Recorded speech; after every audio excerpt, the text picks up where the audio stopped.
disputa era llevada a la justicia ordinaria. Ya a partir del 41 se habla ya de llevar una justicia administrativa especializada. En el 55 se crea el decreto 351 del Estatuto Nacional de Compras. A partir del 64 ya estamos en un Estado social de derecho donde se promueve una institucionalidad, hay más pedagogía, se pide que las normas sean más de que hacer que la gente entienda la norma, ya hay más dificultades para las normas. Y empezamos en el decreto ley 528 del 64, el decreto reglamentario del 65, hay otras leyes. Hay una particular que me llamó la atención, que es el decreto 1670 de 1975, que aparentemente al día siguiente les tocó derogarlo porque estaba bastante mal estructurado, hasta que llegamos al decreto 222 de 1983, particularmente fue el que a mí me dio clase en Lucho Narváez. Y ya a partir de la Constitución del 91, entramos en un proceso nuevo, donde ya se cree, con la cantidad de normas y con el cambio constitucional se vio la necesidad de crear una nueva ley, y se crea la ley 80 del 93, cuyo principio fundamental es la autonomía de las partes, establece derechos, establece obligaciones e introduce la contratación estatal como un concepto, en el concepto la introduce los costos imprevistos. Después sigue la ley 1150, que es la reforma y determina procesos y procedimientos y aclara y trabaja el tema de los riesgos previos, de los riesgos previsibles. Luego vienen los decretos 2474, el decreto 2516, el decreto 4170 que crea Colombia Eficiente en el 2011. Luego el 1510 del 2013 que detalla y reglamenta los sistemas de contratación. Y aparece el decreto 1082, que realmente no es un decreto nuevo, sino que es un decreto único reglamentario que compila todos los demás. Y por último, está apareciendo últimamente la ley 1882, que introduce los pliegos tipo. La contratación estatal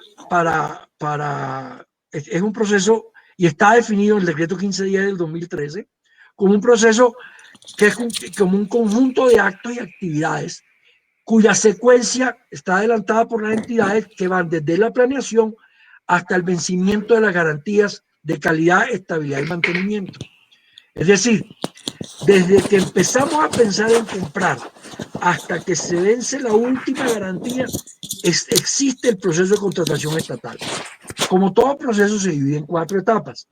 Planeación, que es todo el proceso de diseño de objetivos, hasta el proceso postcontractual, planeación precontractual, contractual y postcontractual. Hago un paréntesis. El nivel precontractual para Colombia Compra Eficiente lo divide en selección y contratación normalmente. Y Colombia Compra Eficiente no evalúa, no tiene en su análisis riesgos implícitos en la etapa postcontractual. Entramos entonces un poquito a mirar lo que es el proceso de planeación, y aquí voy a demorarme un poquito más en este primer proceso, porque digamos que es el principio de todo, y aquí es donde nace el análisis de riesgos. Javier, perdona, te interrumpo. Dime. Tú estás presentando algunas diapositivas que nosotros no vemos, sino todavía la número 1. Ah, y yo la estoy pasando, ¿qué pasó? No sé. Discúlpenme. Vale. Voy a ver qué está pasando, porque yo aquí las estoy pasando. Vamos a volver a subir.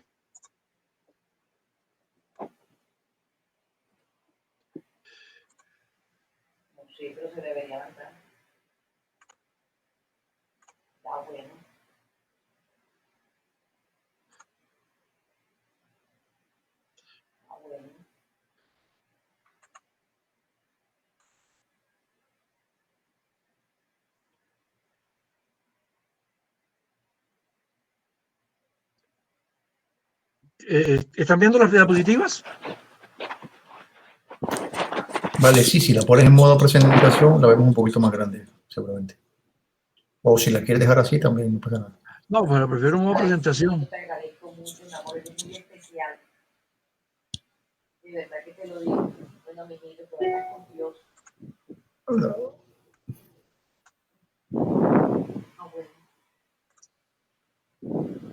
Perfecto, Javier. Ya, creo que cuando... ¿Ahí se está moviendo?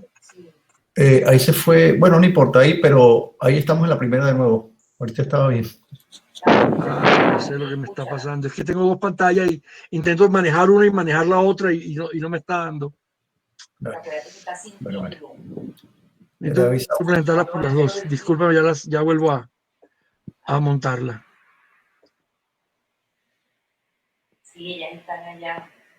Estatal. Sí, mándala a Estoy en plan, profesor de contratación estatal planeación, ¿esa es la que estamos viendo? Que yo desafortunadamente no tengo pantalla para ver. Yo la veo, pero no veo que estoy presentando. Sí, está correcto. Ah, bueno, mijito. Pero si me interesa ver el título, Entonces, entramos al proceso de planeación. La planeación normalmente se basa en un plan de gobierno que presenta un candidato presidencial, un candidato a la alcaldía, a la gobernación. Ahí es donde inicia todo. Y ahí la importancia de los planes de gobierno que presentan cuando se están postulando. Esos planes deben ser presentados ante la Registraduría Nacional, etcétera, etcétera. Con base en ese plan, que es por el cual uno vota, se genera un plan de desarrollo que se debe presentar a los 6 meses y de ser aprobado por el respectivo, la respectiva corporación. Y luego cada entidad tiene que hacer permanentemente, año a año, un plan anual de adquisiciones. Perdón, me equivoqué, no es plan nacional, sino plan anual de adquisiciones. De acuerdo al artículo 2.2.1.1.1.4.1 del decreto 1082 de 2015. De nuevo, esta es una repetición de otro artículo anterior, de otra legislación anterior. Este Plan Nacional de Adquisición tiene una particularidad. No necesariamente, y lo dice la norma, no necesariamente el Plan Nacional Anual de Adquisiciones es camisa de fuerza, no todo lo que está ahí tiene que hacerse, pero la particularidad es que no se puede hacer nada si no está en el plan de adquisiciones. Es posible, y existe la norma lo permite, que en el curso del año se ha cambiado el plan anual. Ese plan debe ser presentado antes del 31 de enero. Y ese plano debe ser visible, debe ser transparente. Es decir, deberíamos todos, si nosotros queremos contratar con alguna entidad, deberíamos poder ir allá y mirar qué es lo que ellos pretenden contratar o comprar durante el año. Desafortunadamente, cuando uno empieza a buscarlo, muchas entidades no lo cargan. Entre otras porque ya cuando saben que uno está mirándolos, entonces ellos ya les queda más difícil hacer sus triquiñuelas. Luego de esto, cuando ya está inscrito, y si este proceso no se da, es muy difícil poder seguir a la parte siguiente. Luego de esto, hay que presentar un informe de necesidades, justificación, conveniencia y oportunidad. O sea, ¿por qué lo necesito? ¿Qué es lo que necesito? ¿Qué es lo que voy a solucionar? ¿Por qué es que es conveniente? ¿Por qué es que mejor dicho? ¿Y por qué es oportuno hacerlo ahora y no dentro de 6 meses o el otro año? Eso está todo estipulado en el numeral 7, el artículo 25 de la ley 80. Luego hay que hacer un estudio de mercado.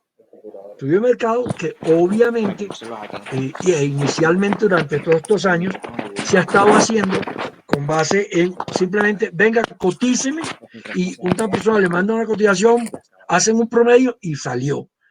Desafortunadamente, ahí hay muchos problemas. Primero, a cada cuánto de nosotros nos llaman y nos dicen, oiga, cotíceme una obra.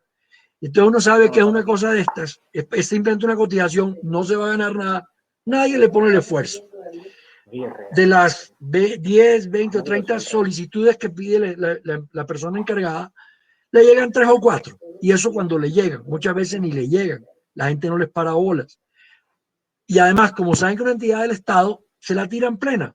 Es decir, si yo voy a contratar, yo miro a ver qué puedo rebajar un poquito para ver si me gano el proceso. Pero si yo estoy cotizando, yo la tiro a todo costo. Entonces, ya hay un primer desbalance y hay una primera desviación en el estudio de mercado. Luego se solicita que se haga un estudio sectorial. ¿Qué es lo que busca el estudio sectorial? primero revisar el régimen de inhabilidades y de inhabilidades para ver si uno es o no es apto para entrar. Es decir, si quieren revisar, si van a hacer una obra, lo primero que tiene que hacer es la entidad revisar cómo es el comportamiento del sector para mirar cómo están los índices, para no pedir un índice que sea absurdo dentro del sector, entre otras cosas. Pero eso también tiene que ver, el comportamiento del sector tiene que ver, por ejemplo, si estamos comprando un producto importado o el servicio depende mucho de la parte importada, hay que mirar a ver cómo está el comportamiento del dólar, porque es probable que cuando yo abra el proceso licitatorio o abra el proceso de selección, vamos a ver que va a influir mucho el tema del dólar y de pronto yo estoy poniendo un precio que no es compatible con el precio del dólar. Entonces, yo no puedo salir, o sea, porque voy a poner un ejemplo, el tema, voy a comprar computadores. Cuando a mí me los cotizan el portátil normal, que todos tenemos en nuestra casa, me lo cotizan en 900.000 pesos, 1.000.000 de pesos. Pero como el dólar y está subiendo, cuando yo vaya a salir, ya no va a haber portátiles de 1.000.000 de pesos. Todos los portátiles, por el cambio del dólar, van a estar en 1.200.000, entonces nadie se me puede, o probablemente nadie se me va a presentar al proceso. Luego que hacer estudios financieros, que es lo que estábamos hablando, y por último la tipificación, estimación, asignación y mitigación de los riesgos. Artículo 4 de la ley 1150. Todo esto se va a enfrascar y va a crear un gran estudio que se llama los estudios previos, que hacen parte del tema contractual. ¿Pasó la señal, la diapositiva? No, pero Paula Fuente.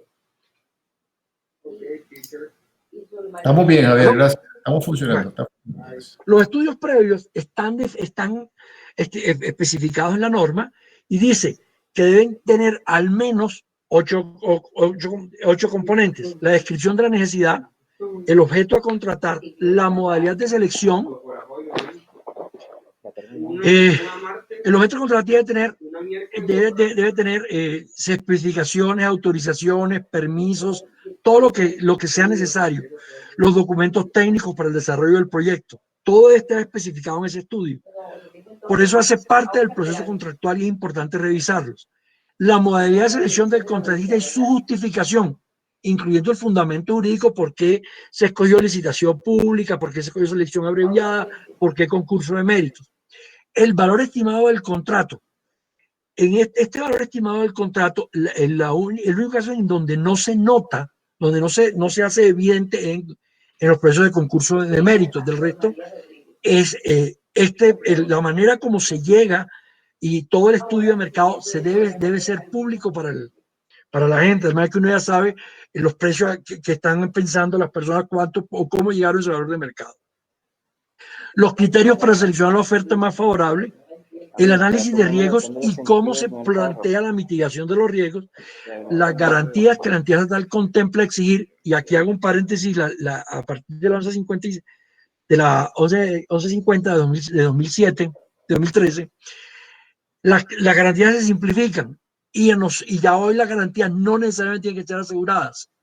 Un seguro podría ser una garantía bancaria o bien podría ser una fiducia. Entonces, pero desafortunadamente, como la gente se va por la ley de lo más fácil, normalmente de una ya saben que tienen que pedir es garantías de seguros. La indicación si el proceso está cobijado por un acuerdo comercial. Eso es importantísimo, porque recuerden que de acuerdo a los acuerdos comerciales, nosotros le tenemos que dar características de empresa nacional a entidades extranjeras de ciertos países. Todo esto culmina en crear el proyecto de pliegos y por fin los pliegos definitivos.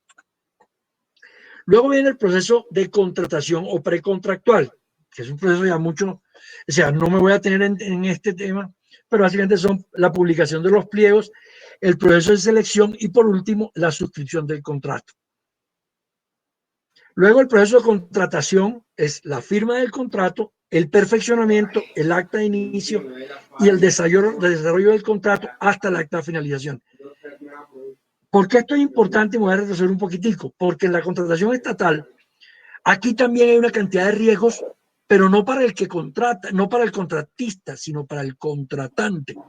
Es decir, yo puedo publicar los pliegos que tal que se me caigan, entonces yo no voy a cumplir mis fines y mis objetivos. ¿Qué tal que me lo demanden? ¿Qué tal que no se me presente nadie? ¿Qué tal que me toque devolverlo, me toque aplazarlo?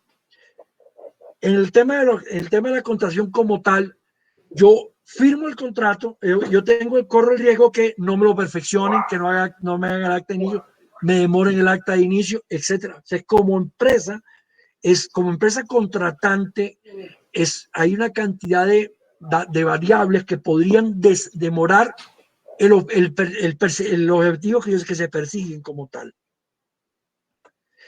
Luego todo el tema del proceso postcontractual, donde está el acta final, la entrega del informe, la liquidación del contrato y el vencimiento de garantías. Aquí hay una serie de riesgos que desafortunadamente no ve Colombia Compra Eficiente en la medida en que, por ejemplo, yo no firmo en la liquidación del contrato. Si el contrato no se firma, va a haber un problema para el ente contratante. Si no se liquida, va a haber un problema para el frente legal del ente contratante. Si no hay entrega de informes, si de pronto no se entregaron las memorias, si no se entregaron los planos memoria, etcétera, etcétera. Hay una cantidad de riesgos que debería tener en cuenta el proceso de Colombia Compra Eficiente. En general, tenemos que mirar que hay unas generalidades para la contratación estatal que vienen siendo básicamente unas definiciones. La primera definición es el fin de la contratación estatal. Los servidores públicos, y esto es un artículo, está normatizado, tendrán en consideración que al celebrar contratos y con la ejecución de los mismos, las entidades buscan el cumplimiento de los fines, la continua y eficiente prestación de los servicios públicos y la efectividad de los derechos e intereses de los administradores que colaboran con ellos. Estoy aquí leyendo, y esto es bien importante porque aquí ya empezamos a ver unos puntos que hacen que nos obligan a participar en los procesos. Estoy leyendo, esto es del artículo 3º de la Ley 80 del 93. Y aquí empezamos a mirar en estas varias consideraciones. Primero, los servidores públicos. Los servidores públicos tendrán que, en consideración que al cerrar los contratos, las entidades buscan cumplimiento de fines estatales, la continua y eficiente prestación de servicios públicos, los derechos e intereses de los administrados, y los particulares, al fin, lo que buscan es utilidades, obtención de utilidades. Esto está estipulado, esto es normatizado, está en la ley. Pero hay dos palabras que son muy importantes, que son las que están en rojo. Los servidores públicos, aquí está dirigido esto, el cumplimiento de los fines estatales, la continua y eficiente prestación de servicios públicos. Y luego está la palabra colaboran. En este sentido, aquí, con la palabra colaborar, lo que está haciendo el legislador es vincular al particular de manera casi que perentoria, obligatoria, a que participe el particular en el proceso de determinación de los procesos del proceso de contratación estatal. ¿Qué principios normatizan o rigen el proceso? La buena fe, como en el artículo 83 de la Constitución Política. El artículo 209 habla de la igualdad, la moralidad, la eficacia, la economía, celeridad, imparcialidad y publicidad. El artículo 23, 24 y 26 de la Ley 80 habla de transparencia, economía y responsabilidad. Y el 1150 incluye la obligatoriedad de trabajar dentro de un proceso de selección objetiva. Entonces ya ahí nos están diciendo cómo debe ser una contratación estatal. Este es el deber ser, obviamente. Bueno. Luego, miramos que hay la ley también, la ley 80, establece unos derechos y unos deberes. Para nuestro interés, que son los riesgos y sus manejos, hay dentro de todos los deberes de las entidades estatales, que son cerca de 20, hay dos que son, perdón, son 10, hay dos que son muy particulares. El 3 que nos dice que las entidades estatales solicitarán la actualización o la revisión de los precios cuando se produzcan fenómenos que alteren en su contra el equilibrio económico. Es decir, ellos tienen la obligación de tener en cuenta el equilibrio económico del contrato y ellos tienen la potestad de solicitar actualizaciones. Asimismo, en el 8, dice que adoptarán las medidas necesarias para mantener durante el desarrollo y ejecución del contrato las condiciones técnicas, económicas y financieras existentes al momento de ser propuesto, en los casos en que hubiera realizado licitación o concurso. Pero entonces aquí hay unas palabras nuevas que son muy importantes.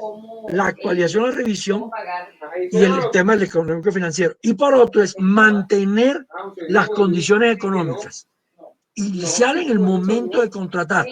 Y aquí el Consejo de Estado se ha manifestado muchas veces diciendo que cuando yo me presento a una licitación y yo firmo un contrato, yo estoy ya partiendo per se que voy a tener utilidad y el Estado me lo debe reconocer. Y dentro de los contratistas también, que estas sí son 20, el artículo 5 de la ley 80 nos habla que tendrán derecho a recibir oportunamente la remuneración pactada. Esto es bien interesante porque esto es un poquito, cuando lo mencionaba en su momento, cuando lo hacían era diciendo a la gente, a los estados, oiga, señor Estado, usted no puede demorarse indefinidamente en pagarle a la gente. Y le está diciendo que cualquier desequilibrio, cualquier situación que atente contra la utilidad, que es objetivo del contratante, debe ser asumido por el Estado. De nuevo, aquí hay unas palabras claves. Recibir oportunamente el valor intrínseco que no se altere, que se debe establecer siempre el equilibrio de la ecuación económica y que cuando hay previsiones, habla de llevar al punto de no pérdida por la ocurrencia de situaciones imprevistas. Esto es bien importante porque cuando hay situaciones imprevistas, ejemplo caso COVID, el contratista dice, oiga, yo voy a perder plata y dentro de lo que voy a perder lo que no me quise ganar. Aquí le está diciendo el punto de no pérdida. Ni gano yo ni pierde usted. Pero por favor, el Estado está diciendo, usted no va a recibir la utilidad esperada, pero no va a perder plata. Y luego, de nuevo, en el segundo numeral, habla de colaborarán, y vuelve a decir la palabra colaborar. Luego hay unos principios que son fundamentales, que es el principio de la economía, donde dice el artículo 25, que las entidades incluirán en sus presupuestos anuales una apropiación global destinada a cubrir los costos imprevistos en cada contrato. Por eso es muy importante, al final les voy a mostrar, es muy importante que se calculen esos costos. El Estado también habla que el Estado responderá patrimonialmente, el principio de responsabilidad, el principio de responsabilidad, que habla que busca hacer las cosas más fáciles, suprimiendo trámites, papeleos, simplificando los riesgos, etcétera, etcétera. Y al principio de la ecuación financiera, cuando hace un negocio jurídico el Estado con un contratista de antemano, el Estado sabe que el contratista va a ganar y el Estado acepta que el contratista gane un recurso. La ecuación financiera siempre va a significar que hay igualdad y que hay balance. Habla el artículo, y aquí encontramos que los imprevistos no son una cosa nueva. El artículo 868 del Código de Comercio, que tiene vigencia hace 49 años, dice que cuando circunstancias extraordinarias imprevistas o imprevisibles posterior a la celebración de un contrato, el contratista podrá pedir su revisión y el juez dictaminará los reajustes que la equidad indique. Es decir, cuando hay una circunstancia imprevista, está hablado hace casi 50 años, el juez podrá determinar que se repare esa situación para buscar que se mantenga una equidad. Los contratos estatales mantendrán la igualdad o equivalencia entre derechos y obligaciones surgidos al momento de promover o contratar. Ese artículo 27 de la ley 80. Es decir, estamos casi que pidiendo que siempre se mantenga esa posibilidad de ganarse un dinero o por lo menos de no perder. ¿Qué son riesgos? La palabra riesgo viene del latín risico, que está compuesta por dos raíces que son res y securas. O sea, cosas sin cuidado, cuando no se tiene cuidado. La palabra aparentemente viene de un vocablo griego, árabe, que significaba raíz. En ese sentido, riesgo una elección que un destino al que no debemos resignar. La ISO cuenta con más de 60 definiciones, de lo que es riesgo, porque el riesgo es muy distinto para muchas personas. En el Código Civil colombiano, ya en 1887 se hablaba del caso fortuito. El diccionario de la RAE define riesgo como la contingencia o proximidad de un daño. Y hoy tiene por lo menos 15 definiciones de la RAE. El artículo 3 del decreto 15 de 2010, que lo especifica, dice: riesgo de un evento que puede dar efectos adversos y de distinta magnitud en el logro de los objetivos.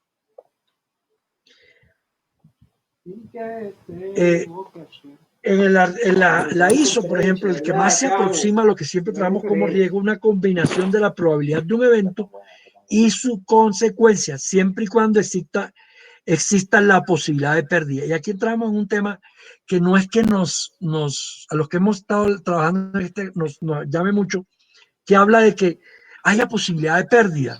Muchas personas pensamos que no es válido que haya que el evento que aparezca sea con posibilidad de pérdida. El COMPES 3714, que digamos que fue el primer documento formal que dio pauta sobre el manejo y el cálculo de los riesgos, este es el 3714 del 2011, lo define como una medida de la variabilidad de los posibles resultados que se pueden esperar de un evento.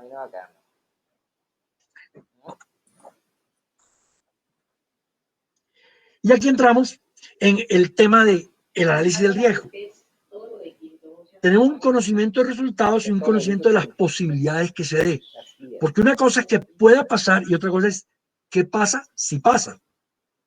Entonces, si por ejemplo, si tenemos hacia el lado verde, si tenemos que, hombre, es posible que se dé o no se puede dar, y si sabemos si se va a dar o si no se va a dar. De todos modos, si no sabe, en todos los casos hay riesgo, hay ambigüedad, ignorancia, indefinición o incertidumbre.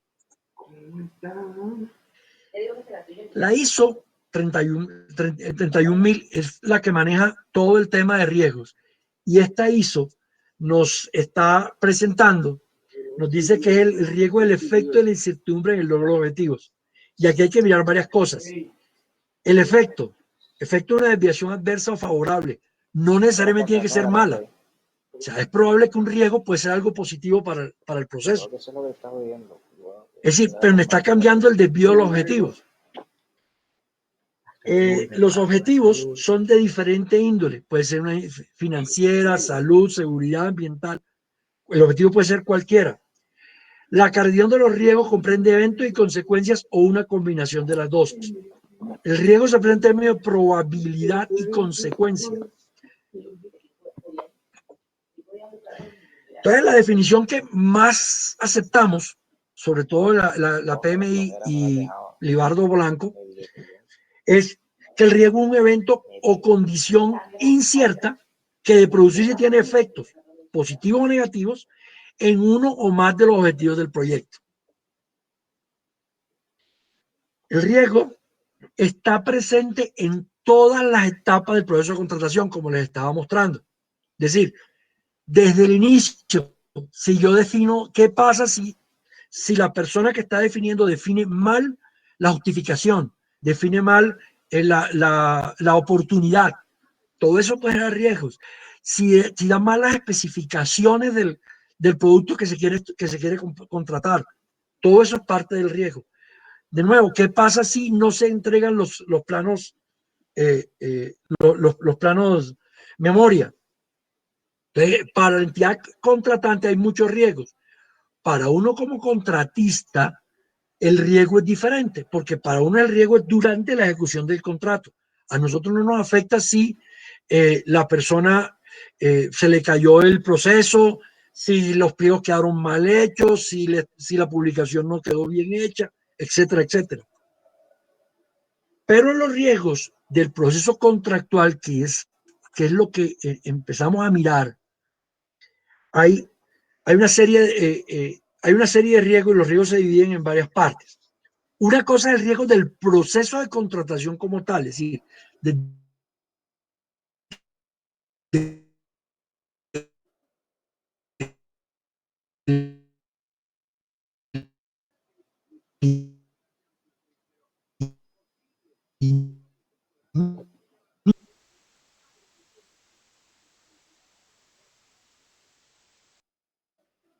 ese riesgo del proceso de contrato, riesgos de todos los riesgos que tenemos, pero el único riesgo que uno termina estudiando son los riesgos previsibles. Estos riesgos se dividen en riesgos cubiertos por régimen de garantías, es decir, toda aquella cosa, por ejemplo, el incumplimiento, el mal manejo del anticipo. Entonces, no puede decir una entidad que es un riesgo, por ejemplo, que lo demande a uno el trabajador X por cualquier cosa. Eso no es un riesgo, está cubierto por la garantía. Es un riesgo que el contratista maneje mal el anticipo. No, señor, está cubierto por el régimen de garantías. Obligaciones contingentes. ¿Qué es una obligación contingente? Es algo que sucederá en el momento en que que suceda algo particular. Es un poquito lo que pasa en el tema de los peajes. No, Meli está volando. Meli se siente. ¿Listo? ¿Por qué se me fue hasta acá? Es para los papás que no quieran hacer, pero es como una... Los papás no quieren. Me devolvió un montón. Que ellos no van, Entonces, riesgo cubierto bajo el régimen de garantía, seriedad de la oferta, por ejemplo. La recomendación, hechos o omisiones de los contratistas o subcontratistas, responsabilidad con terceros. Como todo está sujeto al régimen de garantías, no se considera un riesgo previsible. Obligaciones contingentes se estipulan, tienen que ser estipuladas contractualmente. La entidad estatal pagará una suma de dinero. Los factores deben estar plenamente identificados y es un evento futuro o incierto. Es más o menos lo que pasa cuando se hacen los contratos de concesión y se le dice al contratista, señor contratista, el peaje se le va a reconocer, si no llega a determinado número, se le va a reconocer a usted un valor por el pago por encima de ese número del tránsito promedio diario. Entonces, ahí, ¿qué pasa? Se estipula cuánto que se va a pagar, cuánto se va a pagar. El factor está identificado, el límite mínimo del TPD y la ocurrencia del futuro. Si ocurre, si no ocurre, no se paga.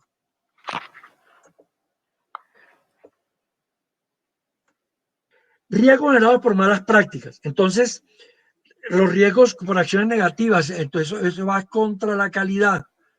Los riesgos de las operaciones posteriores, cualquier cosa que no funcione bien, que haya quedado mal los diseños, la construcción, etcétera, todo eso va contra la calidad y va contra el régimen de garantías. Y están los riesgos imprevisibles. ¿Qué son riesgos imprevisibles? Son situaciones que se producen necesariamente después de celebrado el contrato. El riesgo imprevisible no puede decir, no, es que no ha empezado el contrato. Para que sea imprevisible, tiene que ser necesariamente posterior al contrato. Puede ser también una situación preexistente, pero que ambas partes no conocían. Voy a usar el ejemplo del COVID. El COVID, para el que firmó un contrato el 15 de febrero, no existía. Sí existía, pero para nosotros no. Un suceso previsto cuyos efectos dañinos no se estaban pensando. Entonces, es decir, si alguien a finales de febrero supuso que el COVID sí estaba, podía afectar, pero no sabemos qué tanto. Y llegó un momento en que nos arrasó como nos arrasó, se vuelve un riesgo imprevisible. Existía, ya en marzo lo conocíamos. Lo que no sabemos que íbamos a durar 5 meses o 6 meses en casa. Entonces todo eso se vuelve un riesgo imprevisible. Pero además está causado, y hay que tener en cuenta que sus causas son actos o hechos de la administración contratante, o sea, pueden ser causados directamente por el que contrata. Son factores exógenos al negocio. Ahí entra una teoría que se llama teoría de la imprevisión, y son actos generados por el Estado como un total, y se llama el hecho del príncipe. Y ahí sí es necesario que el Estado contratante sea el que lo genere para poder determinar qué es el hecho del príncipe.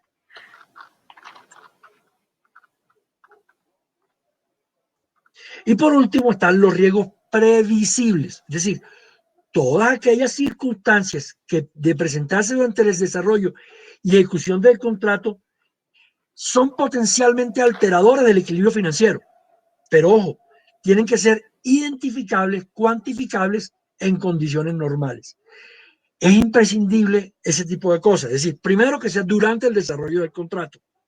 Segundo, que alteren el equilibrio financiero. Tercero, que sean identificables, cuantificables y que sean condiciones normales. Es decir, una lluvia es un riesgo que puede suceder en un contrato de obra, va a ser durante el desarrollo, puede alterar el equilibrio financiero en la medida en que, hombre, puede la lluvia llevarse la mitad de la obra que está haciendo uno. Entonces se puede identificar, es un fenómeno claro, llovió, es cuantificable. Muchas personas dicen, pero es que no sabemos cuándo va a llover. Hombre, si hay análisis, si hay unas historias de cada cuánto llueve, cuáles son los meses que más llueve, etcétera, etcétera, y cuál es la posibilidad de lluvia. Y la condición normal es que llueva. Y aquí entramos a un punto, antes de seguir adelante en detalles, sobre los ítems de los imprevistos de la IU. Y yo quiero ponerlo porque estamos entrando en un debate de qué son los ítems imprevistos dentro del IU y qué significa esa I. A mi juicio, esto no lo tengo como como algo que trae de alguna parte, sino un tema que además estamos debatiendo con la sociedad de ingenieros, los colombianos ingenieros, es que el ítem imprevisto es una actividad que es necesaria, que es no significativa y que es no planeada. Hay muchas cosas durante la obra que uno se encuentra que hay que hacerlas, pero que valen poca plata comparado con el costo de la obra. Y obviamente nadie planeó hacerlas. Por ejemplo, estamos trazando un muro y apareció el follaje de un árbol. Hombre, creció desde que cuando pasaron la primera y fueron a hacer el diseño, pues el árbol estaba pequeño, pero el árbol ya creció, hay que podarlo. Eso costará 200.000 pesos la poda, lo que sea. En un contrato que puede costar 2.000 millones de pesos y hay que podar un árbol de 100.000 pesos, pues no vamos a hacer un acta de ítems no previstos o de mayores y menores valores, sino que simplemente va dentro del I. Hombre, se fundieron los bombillos, hay que comprar bombillos, hay que poner nueva iluminación. Llovió y se anegó y hay que sacar agua. Y hay que alquilar una motobomba un día. Eso va a la I, no hay que ponerlo como un ítem adicional. Hombre, tenemos que cambiar las chapas tenemos que cambiar el candado. Cosas de esas son ítems imprevistos, que eso va dentro del I. Porque es que ahora hay muchas personas que quieren llevarse el I para el tema de riesgos y realmente no lo es. Imprevisto es el ítem imprevisto. La teoría de la imprevisión, y está expresado y ya está determinado por el Consejo de Estado, habla de que se presenta cuando son situaciones extraordinarias, son ajenas a las partes, son imprevisibles y posteriores al del contrato y alteran la ecuación financiera del mismo en forma normal y grave, sin posibilitar su ejecución. Eso es importante. O sea, se altera de tal manera que no se puede ejecutar, que se imposibilita seguir con el objeto del contrato. Ahora, ¿qué persigue la teoría de imprevisión? Que las cosas vuelvan a su estado inicial. Y ahí aclaro, que vuelvan a su estado inicial es que la persona que está incurriendo en el gasto, el contratista, no vuelva a estar en su punto cero, es decir, no gane plata, pero tampoco pierda plata. Son efectos compensatorios y no reconoce beneficios o utilidades. El hecho del príncipe, sin embargo, Dice que, y lo mismo el Consejo de Estado dice que cuando el Estado como Estado expide una medida de carácter general y abstracto que era imprevisible al momento de la celebración del contrato y que incide en forma directa alterando la ecuación financiera surgida al momento de poner el contratista su oferta o celebrar el contrato. ¿Cuándo ocurre? Cuando se pide un acto general y abstracto en la incidencia directa o indirecta del acto en un contrato estatal. Tienen que hacer las 4 al tiempo, ¿no? No es una por una. La alteración extraordinaria o anormal de la ecuación financiera y la imprevisibilidad del acto antes, en el momento de la celebración del contrato. O sea, que cuando sucedió yo no sabía qué iba a pasar. Y de pronto el Estado decidió, no sé, que a partir de mañana hay que ponerle doble capa de asfalto a las carreteras. Y, pero, ¿cómo así que a partir de mañana yo contraté y era una sola capa? Cosas así pueden ser absurdas. Pero ahora sí entremos a los riesgos imprevisibles. Los riesgos, pero los previsibles. El análisis de este riesgo, y aquí lo importante de este riesgo, son riesgos que tenemos que prever, riesgos que tenemos que evaluar. Para eso necesitamos que cada riesgo tenga un tratamiento propio, que el manejo de ese riesgo previsible sea consignado en el contrato, que al final no afecte el equilibrio económico del contrato, que identifique y cuantifique que las condiciones sean normales, que en la medida que haya mayor probabilidad de ocurrencia, haya mayor probabilidad de previsión. Su análisis es parte de los estudios de documentos previos y atiende la posibilidad de incluir cláusulas extensivas de responsabilidad. ¿Qué es lo que tenemos que hacer básicamente? Contextualizar cada riesgo, identificarlos, preasignarlos, quién los va a atender, evaluarlos, clasificarlos, valorarlos y ahí sí atenderlos. Para esto lo que hacemos básicamente tipificamos, lo estimamos y lo asignamos. Los riesgos para tipificarlos se dividen en el COMPES 3714 lo ha dividido en 8 posibles tipos de riesgos. El primer tipo que encuentra son los riesgos económicos. ¿Qué son los riesgos económicos? Todos los riesgos atribuibles al mercado. Es decir, si los precios bajan o suben, si de pronto hay desabastecimiento, si hay especulación, si hay alteraciones, si se sube el dólar, si alguien decide acaparar, si alguien controla el mercado, si alguien está controlando el mercado y decide no vendernos cemento, etcétera, etcétera. ¿Qué genera esto? Genera que haya mayores costos operativos. Los riesgos sociales o políticos son cambios de las políticas gubernamentales o todo el tema que tiene que ver que el gobierno puede manejar. Es decir, son probables y previsibles, como que haya sonadas, que haya huelgas, ese tipo de cosas. Puedan manejar condiciones sociales, puede ser, hay problemas con la población, entonces puede haber un levantamiento, puede haber un cierre. Entonces uno está pensando que van a poder mandar va a llegar el camión con el cemento o con el hierro y resulta que bloquearon la vía, entonces hasta ahí llegó todo eso puede generar y todo puede pasar y generar costos diferentes. Riesgos operacionales. Los riesgos que definen operacionalmente son aquellos asociados a la operatividad propia del contrato. Entonces, dependen del monto de la inversión, puede mirar también, puede ser que haya una mala estimación de los tiempos, los procedimientos sean inadecuados, los sistemas de información, las personas sean inadecuadas, entonces le dicen a uno tiene que contratar a un residente de obra que tenga 37 doctorados, y entonces resulta que no conseguimos ese residente, el que teníamos renunció y no conseguimos el residente. Todo ese tipo de cosas hace parte del riesgo previsible. Eso puede suceder. Pero hay que aclarar que no son riesgos previsibles operacionales, las malas especificaciones, la falla en el embalaje, la mala manipulación, el transporte o descarga, la insuficiencia, la pérdida o destrucción de los bienes, el daño o hurto y la obtención o renovación de licencias. Todo eso hace parte de los demás riesgos. Riesgos financieros. El riesgo financiero básicamente son dos: que se pueda conseguir la plata y que sea a un valor razonable. Cuando vamos a arrancar, necesitamos que nos presten una plata. ¿Quién nos las presta? ¿Será que que la empresa puede conseguir quien la preste? Y después, ¿a qué precio la puede prestar? Entonces tiene que ver por los plazos y las tasas.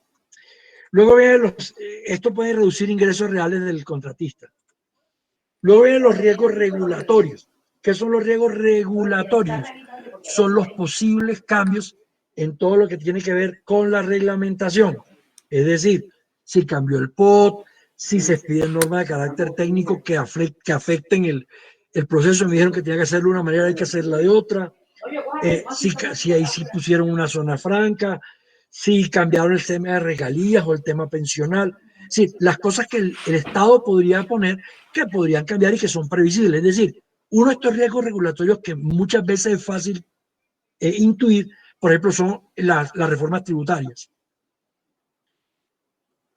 Riesgos de la naturaleza. Aquí vienen temblores, inundaciones, lluvias, todo lo que puede suceder sin que el hombre actúe, sin que el ser humano pueda participar. Y siempre y cuando se puedan prever. Es decir, en una región donde sabemos que llueve entre abril y junio, pues lo lógico es que vaya a llover.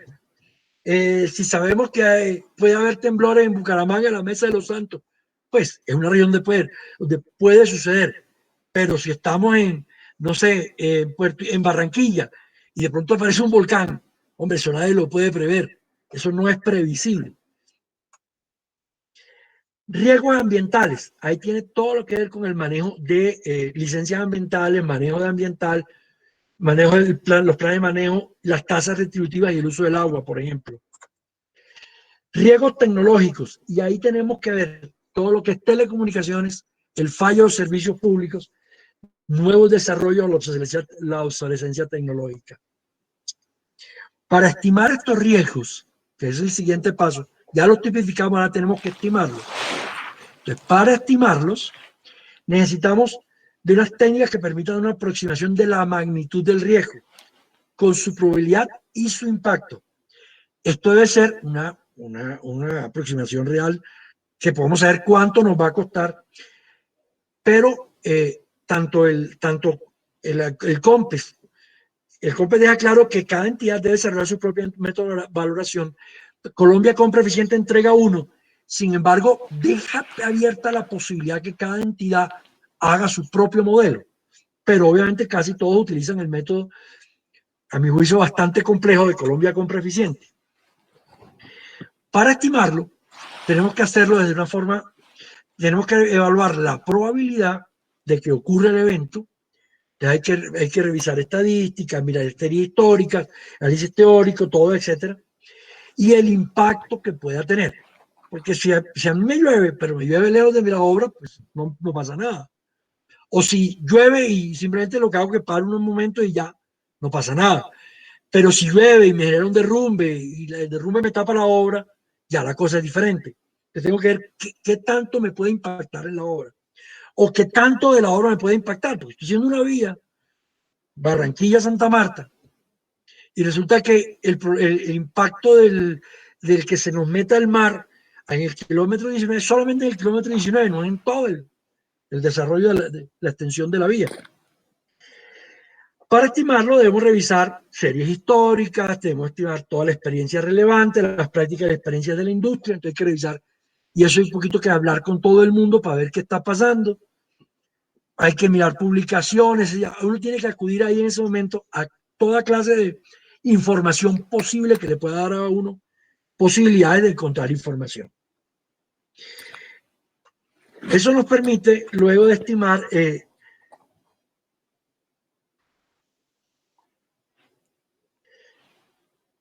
luego nos permite entrar a la administración de los riesgos.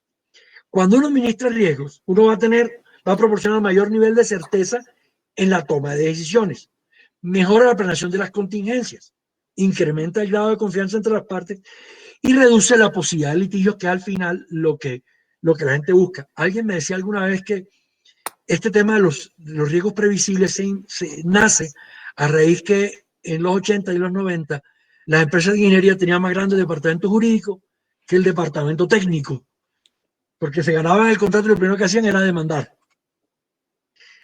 Colombia Compra Eficiente crea esta matriz. Ya ahorita les muestro la matriz desarrollada de estas.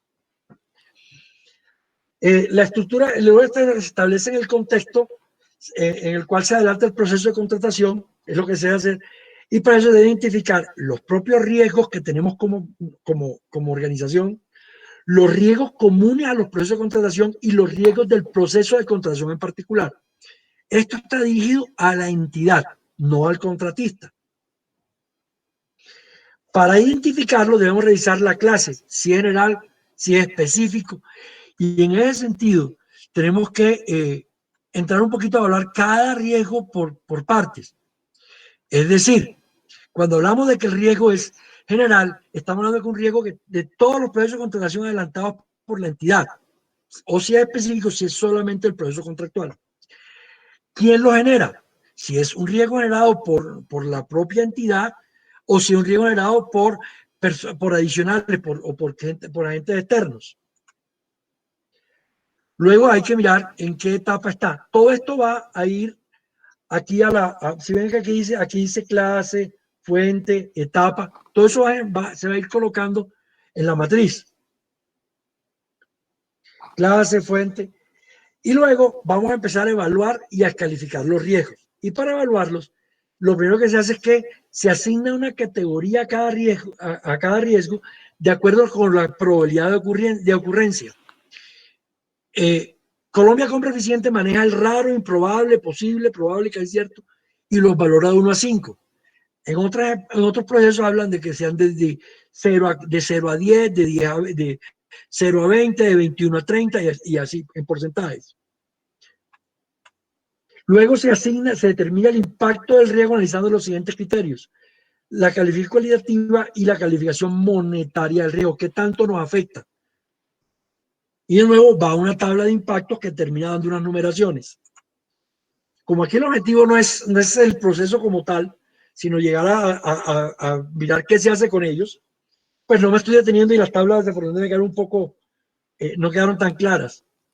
Luego para cada riesgo se suman las valoraciones de probabilidad de impacto de las dos tablas anteriores y se obtiene una valoración total del riesgo. La valoración completa permite establecer una categoría, si es un riesgo alto, si es un riesgo extremo, si es un riesgo bajo. Luego viene lo importante: ¿quién lo debe asignar? ¿A quién se le debe poner? Los riesgos se deben distribuir de acuerdo a la capacidad de las partes. Es decir, mucha gente cuando se discuten estos temas tiende a que el riesgo por robo sea asumido por la entidad contratante. Entonces lo que la entidad contratante normalmente, y es lo que se acostumbra, es: oiga, quien puede manejar que a usted le roben es usted, no es la entidad contratante que está a kilómetros o en Bogotá y no puede saber si a usted le robaron o no le robaron en Ciénaga o lo robaron en Baranoa. Eso no lo puede manejar. Entonces, no es quien tenga más plata, sino quien puede manejar de alguna manera mejor el riesgo. Esto permite un tratamiento específico a los mismos y que se suprima la posibilidad de alegar equilibrio económico. Por eso es muy importante que asistamos a las audiencias de riesgos. Por eso, para asignados debemos tener en cuenta el tipo y modalidad de contrato. No es lo mismo un riesgo en un contrato llave en mano que en un contrato por APU. La cantidad de información con la que se cuenta, con la que es posible conseguir, las capacidades de los contratistas para administrarlo y la existencia del mercado de garantías. No se debe incluir traslados de riesgo de responsabilidad en abstracto, sí, que no sepamos qué es. Eso lo asume usted. No sabemos qué, no lo hemos determinado, no sabemos cuánto puede costar, etc. Y no se pueden establecer cláusulas o reglas que contengan previsiones que afecten o restringan o eludan el derecho al establecimiento del equilibrio, en caso de que suceda. Lo que se sugiere, y esto es una sugerencia, es que cuando se asigna un riesgo, el económico lo debe asumir el contratista. ¿Por qué? Porque él puede manejar más el tema de qué está pasando en el mercado. El social o político, la empresa contratante, porque es del Estado. Los operacionales, el contratista. Los financieros, el contratista, porque es el que mejor conoce el banco, sabe con qué banco puede negociar mejor. Los regulatorios, la entidad normalmente los asume, el contratante. Los riesgos de la naturaleza, el contratista, porque casi todos los riesgos de la naturaleza son medibles, son mensurables. Los riesgos ambientales se pueden dividir. Esto no quiere decir que no se pueda cambiar esto de acuerdo al riesgo, pero digamos que esta es la guía. Los tecnológicos al contratista y los riesgos propios, porque aquí entramos aquí hay una posibilidad de que haya una cosa particular para el proceso. ¿Cómo se tratan estos riesgos?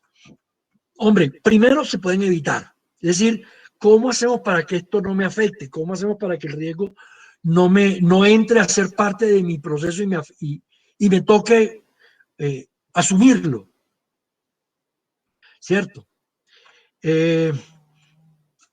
Entonces, yo puedo decidir si procedo o no procedo, cómo lo manejo, cómo lo asumo. Lo puedo transferir, es decir, decidimos a quién lo maneja o cómo se maneja y ver que si yo puedo darle, por ejemplo, si yo tengo un riesgo de robo, yo transfiero a un tercero cuando contrato a una agencia de seguridad. Lo puedo retener o aceptar, es decir, yo asumo el riesgo. Yo miro que, por ejemplo, yo dejo que pase. Es decir, si yo sé que me va a costar más contratar a una persona para evitar que se me roben una carretilla, prefiero pues dejo que se la roben. Eso es una posibilidad. Obviamente estoy poniendo ejemplos sencillos para poder mostrar el problema. Se pueden mitigar, es decir, ¿qué puedo hacer yo para que el riesgo no suceda? Es decir, si yo sé que va a pasar un arroyo, hombre, para que no me afecte cuando llueva, pues hago un puentecito. Se pueden prevenir. Entonces aquí tengo que mirar de qué manera puedo hacer que el riesgo no suceda. Es decir, si yo sé que me puede robar la comunidad, pues yo intento ir a donde la comunidad para que contratándolos a ellos y teniendo planes sociales que me permitan que no quieran robarme. Se pueden reducir a través de planes de contingencia, etcétera, etcétera. Luego hay que monitorear los riesgos, es decir, garantizar que los controles son eficaces y eficientes, que nos permitan obtener la información adicional, que nos permitan analizar y aprender lecciones y permitan detectar cambios e identificar nuevos riesgos. Es decir, aquí lo que estoy buscando es que permanentemente yo esté mirando qué pasa con los riesgos, cosa que no se hace, para poder saber qué está pasando, si los controles están siendo efectivos, si está funcionando, si no está funcionando, y qué puedo hacer, qué puedo aprender y qué cosas nuevas pueden estar apareciendo que no había tenido en cuenta. Ahora, presupuestalmente, y esto es clave, ¿qué debe pasar? Si los riesgos son asignados al contratista, se debe entender siempre que están incorporados en la propuesta. Es decir, si yo asisto a la audiencia de riesgos, preparamos una matriz, y si esa matriz se plasma nuevamente en los pliegos, y yo presento mi propuesta, el Estado entiende que yo estoy aceptando mi propuesta, yo estoy aceptando esa matriz. Y entiende que todos los riesgos que en esa matriz están, yo los estoy asumiendo. Si el riesgo se da, es decir, si yo pongo como riesgo el robo y el robo se da, yo estoy asumiendo que el riesgo es posible, que yo voy a asumir que eso se dé y yo lo voy a pagar. Entonces a mí no me importa si me robaron la carretilla, pues yo la pago. Como yo dije que esa carretilla, y yo en los riesgos uno debe llegar a cuantificarlo, yo debo decir, yo supongo que me van a robar una carretilla, entonces yo lo pongo dentro de mis costos. Casi que yo hago mi IU, hago mi GPU, hago mi cantidad, y ya tengo por una partecita abajo que deba decir, es casi como eso que deba decir, sobre costos por riesgos, tanta plata, y yo lo sumo. Y lo incluyo y ese va a ser mi precio final. Todavía seguimos trabajando como ingenieros como contratistas, bajo la premisa que el único factor de mis costos es el APU. Pero hay otras cosas adicionales como los riesgos que pueden ser costosos, que yo debo asumir, que tengo que tener en cuenta y que tengo que incluirlos y que están incorporados en mi propuesta y yo debería incorporarlos y es parte de lo que debería hacer el Estado. Es cuando hace estudio de mercado debe incluir los riesgos para poder determinar el valor real del contrato. Luego, los riesgos son asumidos por el Estado, los que quedan a cargo del contratante. El Estado debe apartar un recurso para eventualmente, si se da, es decir, si yo digo, si el riesgo que haya una zonada y se roben todo lo que está ahí en el sitio, lo asume el Estado cuando se presente tiene que salir a pagarme ese riesgo y él tiene que tener los recursos para pagarlo, tiene que prever que no se dé de acuerdo a todo lo que hablamos. Y se acuerdan lo que les conté, que el Estado debe prever todo eso en los deberes y derechos del Estado. Entonces debería preverlo y debe apartar una plata. Entonces yo digo que los riesgos son el 15% del presupuesto contractual. El Estado debe apartar un 15% y debe dejarlo en un banco o en una fiducia por si acaso pasa. En el momento en que no pase, los libera, pero debe tener la plata lista por si acaso. Porque el Estado no puede salir, pasó, y entonces no, yo tengo que esperar un año a que vuelva a meterlo al presupuesto, que haga una incorporación, haga los traslados. El Estado tiene que prever eso y tiene que tenerlo organizado.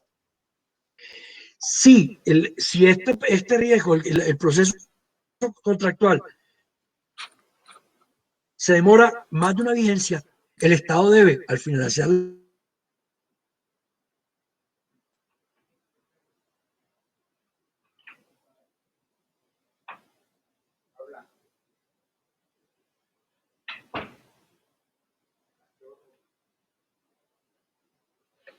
puede disponer de una plata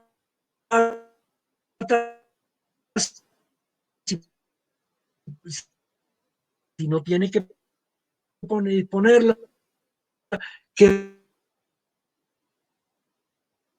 caso de licitación pública se debe hacer una audiencia de riesgo, audiencia que debe ser posterior a la actuación y de manera previa al inicio del plazo de pliegos.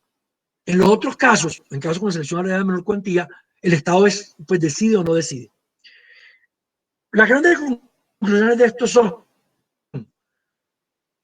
los procesos de elección de contratistas y de contratación cada vez están más sujetos ya a detalles y procedimientos que, lejos de lograr un desarrollo expedito, complica y dificulta los mismos, aunque muchos de ellos hacen necesarios para la protección de las partes. Cada etapa del proceso contractual está sujeta a un sinnúmero de eventualidades que ponen en riesgo el cumplimiento de los objetivos de la administración pública y, por ende, de los fines del Estado. Desde la misma Constitución Política Colombiana, los particulares no son contrapartes de los procesos, sino por el contrario son artífices y actores principales, no solo en la ejecución contractual, sino que deben participar y colaborar en todo el proceso. Es necesario que para la vida real de los procesos contractuales se cumplan los objetivos de todas las partes, y así lo reconoce la justicia y el ordenamiento legal colombiano, en la medida que es objetivo de los particulares el lucro y del Estado el logro de los fines, para lo cual es imperativo el incumplimiento del equilibrio de la ecuación contractual. El Estado no puede, para cumplir sus fines como Estado, generar una pérdida del particular, por lo que hace necesario que asuma los costos que las circunstancias de sobrevivimiento obliguen a los particulares que están colaborando con la administración. Existen varios tipos de riesgos en estos procesos y son diferentes para cada participante, pero los únicos que son posibles incluir con el objetivo de evitar futuras reclamaciones son los riesgos previsibles. Otro tipo de riesgos serán administrados de manera diferente y en algunos casos ya contemplaban ordenamiento jurídico. La I de la IU debe ser asumida como actividad no prevista dentro de la ejecución contractual y no debe ser confundida con los riesgos, con los imprevistos.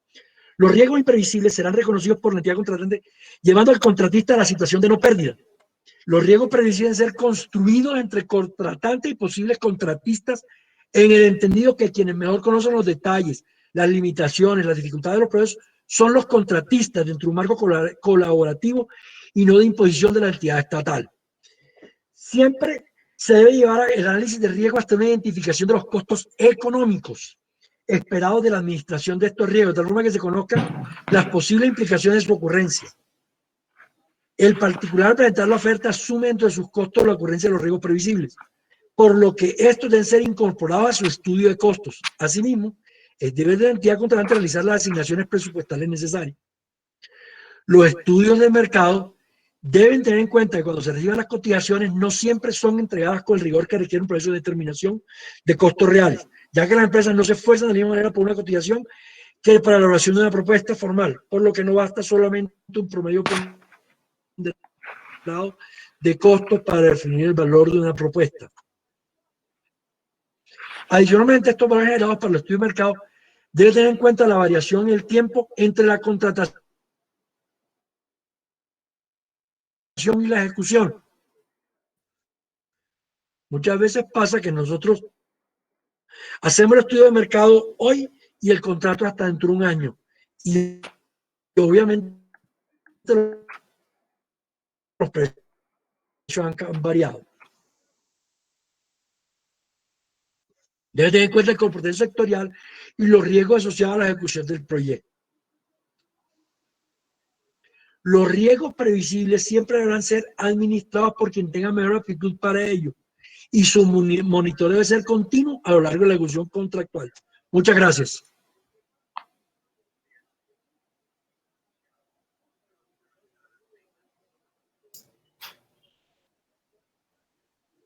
Javier, ¿aceptas preguntas o ¿Aló? aceptas preguntas o comentarios o ya has culminado?